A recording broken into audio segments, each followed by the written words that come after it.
துன்மார்க்குடைய ஆலோசனை. புஸ்தகம் 31:16 பேயோரின் சங்கதியில் பிலேயாமின் ஆலோசனால் இஸ்ரவேல் புத்திரருக்கு கர்த்தருக்கு விரோதமாக துரோகம் பண்ணினால் காரணமாக இருந்தவர்கள் இவர்கள் தானே. அதனாலே கர்த்தருடைய சபையில் வாதம் ஏற்பட்டது. என்ன பிலேயாமோட உபதேசம் உங்களுக்கு தெரியாதெல்லாம் இல்லை. என்ன சொல்கிறான்? ஃபஸ்ட்டு சபிக்கும்படி வரமாட்டேன்னா, அப்புறம் வீட்டு நிறைய பொண்ணு வெளியும் கொடுத்தா அவனை வரமாட்டேன்னா, ஒரு வீட்டு நிறைய பொண்ணு வெளியும் கொடுத்தாலும் வரமாட்டியா, நான் 2 வீட்டு நிறைய தரேன்னு சொல்கிற மாதிரி சொல்லி அவனை எப்படியே கன்வின்ஸ் பண்ணி வர வச்சிட்டான் மோவாபிய ராஜா.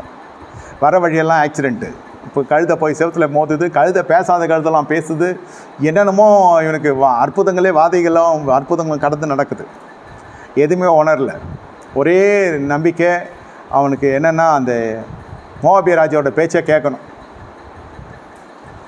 போய் பார்த்தா கண் திறக்கப்படுகிறவன் சொல்லுகிறதாவது என்ன சொல்கிறார்? கண் திறக்கப்படுகிறவன் இஸ்ரவேலை ஆசீர்வதிப்பதே கர்த்தருக்கு பிரியமான காரியம். என்னாகும் 24:1 அவர்களை குறித்து வர்ணித்து புகழ்கிறான். எனப்பா இவனை கூட்டு வந்தது அவங்கள சபிக்க, அவனை புகழ்ந்து கொண்டிருக்கிற எந்த செட்டா நீ? நம்ம செட்டா அவங்க செட்டான் இவன் கேட்க, கட்சியில் அவன் சொல்கிறான், இல்லை இவர்களுக்கு ராஜ ஜெய கம்பீரம் இவர்களுக்கு சரீரத்தில் இருக்குது, காண்டாமிருகத்துக்கு ஒத்த பலம் இருக்கிறது, இவர்கள் இடத்துல கிட்டே போக முடியாது, கர்த்தரோடு இருக்கிறார். அப்போ என்ன தான் என்ன பண்ணுறது? இவர் கேட்க அவர் சொல்கிறார், மோவாபிய ஸ்திரியை உள்ளே அனுப்பு. இது வேசித்தனத்தில் உருவான ஜாதி. இது இந்த சந்ததி வேசித்தனத்தில் லோத்துக்கும் லோத்தனுடைய குமார்த்திகளும் உருவாக்கப்பட்டது தான் அம்மோன் புத்திரரும் மோவாபியரும். இதுக்கு தெரியாத மாதிரி இவன் பிறப்பே முதலும் கோணல் முற்றிலும் கோணல். இது பிறப்பே ஒரு தின்ஸாக பிறந்தது. இது அப்பாவுக்கும் பொண்ணுக்கும் பிறக்கப்பட்ட சந்ததி. அது 10 தலைமுறை வரை இதுங்க சபைக்குள்ளே சேர்க்கக்கூடாதுன்னு ஆண்டவர் இந்த காலத்தில் சொல்லியிருக்கிறார். அதுக்கு பிறகு சேர்க்கலாம்னு சொல்லியிருக்கிறார். இவர்கள் ஆனால் 10 தலைமுறைக்கெல்லாம் காத்திருந்து 16 தலைமுறை வரேன்னு சொல்ல, இதுங்க அப்போவே கர்த்தருக்கு பொல்லாப்பான காரியத்தை செய்து தேவ ஜனங்களுக்கு எதிராளிகளாக மாறிடுச்சு. அவனுக்கு போய் இவன் ஐடியா கொடுக்குறான்.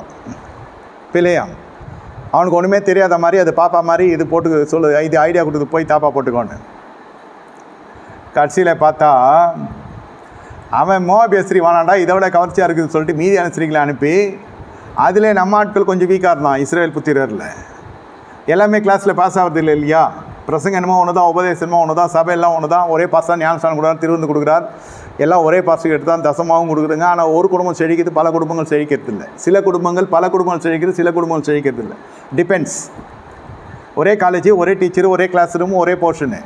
சிலது கோட்டை அடிக்குது, சிலது 36 எடுத்து தேவ தயவினால மனுஷ இறக்கத்தினாலே வருது, சிலது முடா முயற்சி, சிலது என்ன எழுதினாலும் வராது. அந்த மாதிரி இந்த ஜனங்களில் கொஞ்சம் அதிருப்தியாளர்கள் இருக்கிறாங்க. அவங்க ஹாலிடே போக முடியல, ஹோலிடே போக முடியல, எப்போ பாரு மண்ணா சாப்பிட்டு சீன் ஆகிடுச்சு. ஒரு என்டர்டெயின்மெண்ட் இல்லை. பாவம் பண்ணாமல் இருக்கிறது, பரிசுத்தமாக இருக்கிறது அவங்களுக்கு சோத்திரம். ஐயா எத்தனை பேக்கெட் சிகரெட் பிடிச்சேன், எவ்வளோ குடித்தேன், என் தேவனுடைய ரட்சிப்பு என்னை காத்துதுன்னு நினைக்கிறத விட்டுட்டு ஒரு மாதிரி இருக்குது. அப்போல்லாம் எனக்கு மைண்ட் எல்லாம் இப்படி இருந்தால் ஒரு 2 சிகரெட் பிடிப்பேன் சொல்லி அந்த மாதிரி பழகுனீங்கன்னாக்கா தானாக பொட்டி கடைக்கு நேராக போகும், இல்லை தானாக சிகரெட் பிடிக்க நேராக போகும். பழைய பாவத்தை நினைக்கக்கூடாது. விடுவித்த தேவனை தான் நினைக்கிறோம். நம்ம பழைய பாவத்தை நினைக்கிறப்போ பழைய சகாக்கள்லாம் வருவாங்க நமக்கு. இதுக்கு பாவம் செய்கிறதுக்கு ஆட்கள் கிடையாது, சந்தர்ப்பம் கிடையாது, சூழ்நிலை கிடையாது. இப்போ ஒரு சந்தர்ப்பம் சூழ்நிலை வருது. குடி என்பது இல்லாத வரைக்கும் மனுஷன் பரிசுத்தவானாக இருக்கிறான். அதாவது அந்த மாதிரி ஒரு சூழ்நிலை அமையலை. அந்த மாதிரி ஒரு சூழ்நிலை அமைஞ்சோ நீங்கள் அந்த பரிசுத்தத்தை நிலைநாட்டுகிறப்போ தான் உண்மையான பரிசுத்தவானாக நீங்கள் இருக்கிறீங்க. அப்பாலே போ சாத்தானே என்று கர்த்தர் சொன்ன மாதிரியும் அந்த மேலுழுந்து வந்த அந்த போத்திபருடைய மனைவியை வேணவே வேணாம், நான் எப்படி இதை செய்ய உடன்படுதுன்னு சொல்லி யோசேப்பு நிராகரித்து அந்த வேசித்தனத்தை முறித்து வந்ததை போல் வருகிறதெல்லாம் உண்மையான நீதிமான் பரிசுத்தவானுக்குரிய குணாதிசயம். இதுங்கெல்லாம் அப்படி கிடையாது. சான்ஸ் கிடச்சோன்னா காஞ்ச மாடு கம்பளை விழுந்த மாதிரி மாறிடுச்சிங்க. கொஞ்சம் விழுக்காடுகள் ரொம்ப கொஞ்சம். நிறைய பேர் கர்த்தருக்காக இருக்கிறாங்க. ஆனால் இந்த படுவாய்க்கு பண்ணதுனால பாளையத்துக்குள்ளே வர ஆரம்பிச்சிச்சு. பாளையத்துக்குள்ளே வர ஆரம்பிச்சிச்சு. அப்பா அவர்களை கொன்று போட்டுக்கிறான். கஸ்பியும் எஸ்து சேர்ந்து இந்த மாதிரி பண்ணி கொண்டிருக்கிறாங்கன்னு சொல்லிட்டு பினகாஸ் போய் ஈட்டி எடுத்து கொத்தி போடுறான். அந்த வாடை நிறுத்தப்படுகிறது, ரத்தம் சிந்துதல். இதெல்லாம் பினகாஸுக்கு கர்த்தர் எழுந்தரெல்லாம் சொல்ல தேவ மீது இருக்கிற பக்தி வைராக்கியம் அப்படி குத்தி போட்டுடுச்சு. அந்த மாதிரி எதனா பண்ண போகிறீங்க, இப்போ போலீஸ் புடிச்சுன்னு போயிடும். குத்தியெல்லாம் போட்டுறாதீங்க, நம்ம தள்ளி இருக்கிறது நல்லது. அதனால் என்ன பொருள்னா, புதிய ஏற்பாட்டு சத்தியத்தின்படி இந்த மாதிரி காரியங்களை ஈடுபடுகிறவங்களிடத்துல நம்ம விலகி இருக்கிறோன்னு அர்த்தம். வேசிக்கல்லரோடு விபச்சாரக்காரோடு நம்ம சேரக்கூடாது, ஒழுங்கற்றிருக்கிற சகோதரனோடு நம்ம இணைந்து போகக்கூடாதுன்னு அர்த்தம். தெசலோனிக்கேயர் வாசிக்கிறோம், ஒழுங்கற்ற சகோதரனோடு சேரக்கூடாதுன்னு வேதம் சொல்லுகிறது. என்னை கேட்டுக்கொண்டிருக்க தேவனுடைய ஜனமே, இப்படியாய் போய் கொண்டிருக்கிற இந்த காலகட்டத்தில் இதுக்கு காரணம்லாம் யார்? பிலேயாம். இது 24வது அதிகாரத்தில் ஆரம்பித்து 30 வசனம் வரைக்கும் இவர் உயிரோட 30 அதிகாரம் வரைக்கும் இவர் இருக்கிறார். அப்போவே காலெலாம் ஃப்ராக்சர் ஆகிடுச்சு பிலேயாம். கட்சியில் பார்த்தா ஒரு காலகட்டம் வந்தது, எல்லாம் சேர்ந்து இஸ்ரவேல் புத்திரர்கள்லாம் சேர்ந்து பிலேயாமை குத்தி கிழிச்சு பீஸ் ஆக்கிட்டாங்க. இது என்ன வேலை நடக்குது இன்றைக்கி சபைகளில் நடக்குது இல்லையா? அந்நிய ஸ்திரீகளோடு சேருன்றது. நானே சேர சொல்கிறேன், அவன் லவ் பண்ணி கூப்பிட்டு வரான், நீ ஏன் கல்யாணம் பண்ணுற? நீ இங்கே பண்ணலன்னா வேறு எங்கன்னா பண்ண போகிறான், எங்கன்னா பண்ண போகிறான், இங்கே பண்ணாது.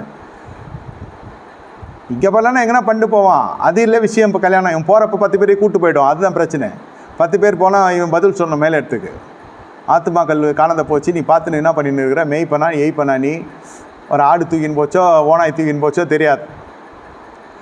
நீ சத்தியத்தை அறிவிக்கிற பொழுது சத்தியத்துக்காக ஜனங்க வருவாங்க. அந்த பிராண்டாக கன்வெர்ட் பண்ணுறதுக்கு இன்றைக்கி தைரியம் கிடையாது.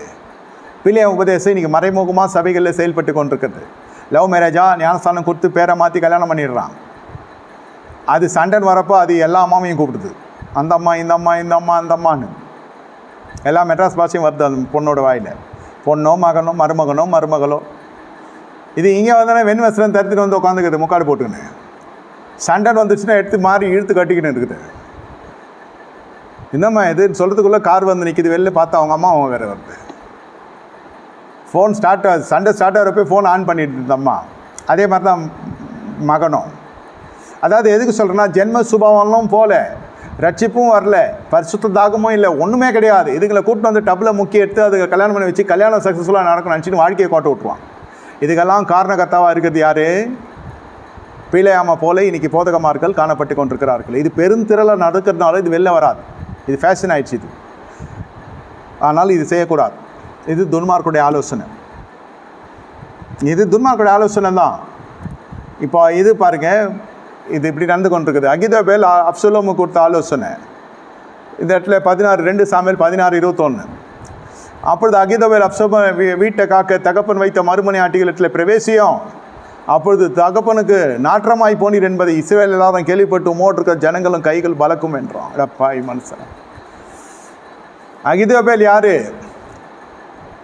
தாத்தா, பத்சேபாலோட தாத்தா. இது அத்துலாம் குகையில் இந்த எலியாம் அவங்க எல்லாம் பத்சேபால் வீட்டுக்காரு, பத்சேபாலோட அப்பா, இவங்க எல்லாம் வந்து தாவீது பட்டத்துக்கு வரத்துக்கு முன்னாடி, அரசவைக்கு வரத்துக்கு முன்னாடி, ராஜ்யபாரம் வரத்துக்கு முன்னாடி அபிஷேகத்து மீது அன்பினால் அவ்வளோ சேவகம் பார்த்தாங்க. கடைசியில் இது பத்சேபால்கிட்டே சொந்த வீட்டிலே துரோகம் பண்ணிட்டார் தாவீதுன்ற மாதிரி.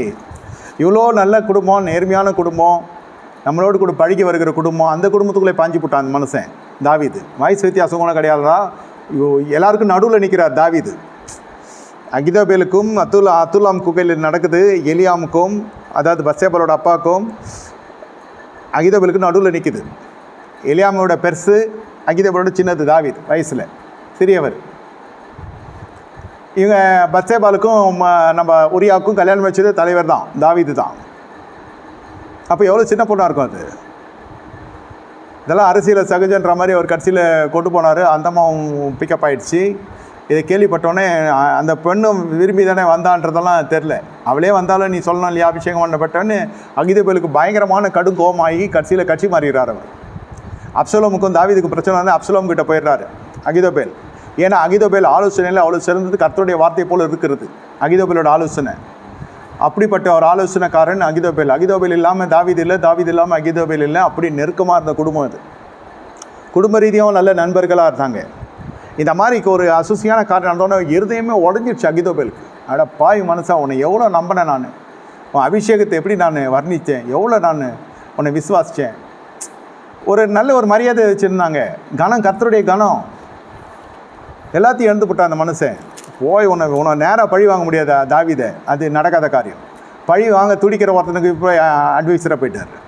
அங்கே போய் முதல்ல கொடுத்ததுன்னா முள்ளால் தான் எடுக்கணும். எங்கள் வீட்டில் நீ போடுறோம், உங்கள் வீட்டில் ஒருத்தனை பூர வைக்கிறோம், உன் ஆளே வச்சு சொல்லிட்டு அப்சலோமிட்ட சொல்கிறார், மறுமணி ஆட்டில் பிரவேசியும். அப்போ ஜனங்கள்லாம் கை பலத்து, தகப்பனுக்கு நீ நாற்றமாக போனீர் என்று ஜனங்கள் அடித்து உண்மை பக்கம் ஜனங்கள்லாம் சேர்ந்துருவாங்கன்னு சொல்லி இவரை விட்டு போடுறாரு. அதில் அவன் போய் கிடச்சா இதுதான் சாக்குன்ட்டு அவன் போய் பூந்துடுறான். இது மறுபடியும் சொல்கிறேன், உன் ஸ்திரீகள் எல்லாம் வேறொருக்கு எடுத்து கொடுப்பேன், உனக்கு நெருக்கமானவன் வந்து அவனோடு சைனிப்பான்னு சொல்லி வேதம், அதாவது நாத்தான் மூலியமாக வர தீர்க்க தரிசனம் இப்போ நிறைவேறுது. பத்சேபால தீட்ட அந்த தீட்டு சாபம் இப்போ நிறைவேறுது. அது எவ்வளோ அசிங்கமாக இருக்கும். தகப்பனுடைய மருமானியாட்டோட போய் பிரவேசிக்கிறான். பொம்பளையாக கிடைக்காது இவனுக்கு.